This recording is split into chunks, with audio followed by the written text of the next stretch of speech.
Hello అండి, welcome back. Shri Sai సేవ మందిర్ ఆధ్వర్యంలో ఈరోజు మధ్యాహ్నం అన్నదానం సేవ కార్యక్రమాన్ని 30 మందికి నిర్వహించడం జరిగింది.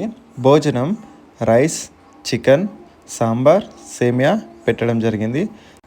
శ్రీ సాయి అనాథ వృద్ధాశ్రమంలో ఈ సేవా కార్యక్రమాలను నిర్వహించడం జరిగింది. ఈరోజు దాతలు బొల్లెం కమల్ సదానందం, శ్రీలత, మౌలికృప, హాసిని దాతలుచే ఈరోజు బొల్లెం బాపు స్వర్గస్థులు మొదటి సంవత్సరికం సందర్భంగా ఈ సేవా కార్యక్రమాలని నిర్వహించడం జరిగింది.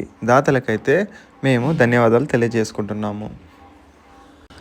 శ్రీ సాయి సేవా మందిర్ ఆధ్వర్యంలో ఈ సేవా కార్యక్రమాలని నిర్వహించినటువంటి దాతలకి మేము కృతజ్ఞతలు అయితే తెలియజేసుకుంటున్నాము.